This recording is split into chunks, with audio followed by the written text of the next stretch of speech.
Welcome to Earth's largest environment. It's the deep sea, and it's constantly in motion. Water is always moving from one corner of the planet to another. But how? And why are these currents so important for the global life flow of our wondrous planet? At the Museum's Victoria Research Institute, we've asked Dr. Tim O'Hara to bring these deep ocean secrets to the surface. The movement of water through the ocean is just as important as the movement of air above the surface. The oceans are always moving. Some of that is tidal, it's caused by the moon, but the other great form of movement of water is currents. Currents can be formed in two ways. One is that they can be formed by winds. So that's the pressure of the wind pushing on the surface of the ocean that generates those currents. Deep sea currents are formed entirely differently. They're actually moved by density of the water. So we have water that forms sea ice around Antarctica and the Arctic. When ice forms on the surface of the water, the ice is actually pure water, so it actually leaves all the salt behind. So just underneath the ice sheets, you get this really dense, cold, salty water, and that sinks.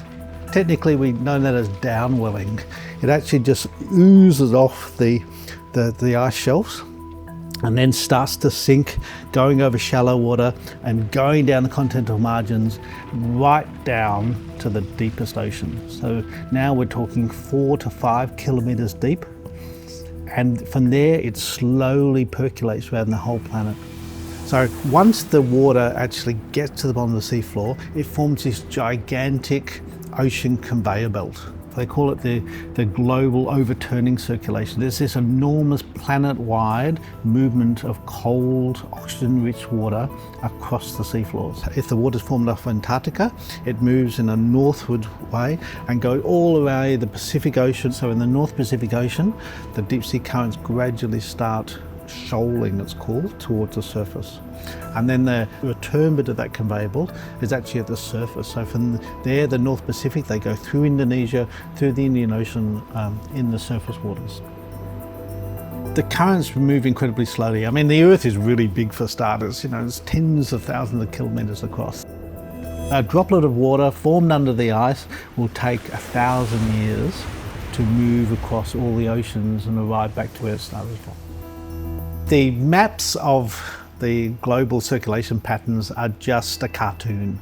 You know, they're just to give you an indication of how the currents move around. Of course, all the water is moving everywhere. So really, if you could see all the individual movements of the bits of water, it would look a little bit chaotic. There's little bits going off in all the different directions. But in general, that flow is from the polar regions all the way across the oceans and eventually ending back in the polar regions. The global conveyor belt actually transports heat or cold through the oceans as well, so it forms part of our climate system.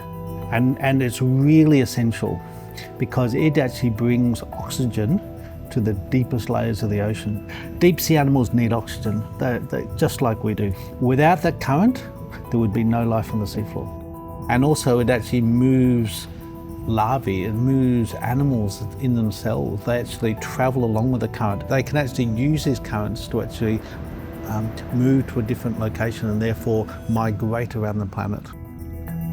I love researching the deep sea because it's really like a last frontier on the planet. You can launch an expedition to an area of the seafloor that no one has looked at before. You find valleys, you can find enormous seamounts 70 kilometres across that we've only just had an inkling were there previously. We need to embrace the fact that we have a lot of deep ocean around us. We don't see it because our sight is limited to the surface, but there is so much happening beneath the waves.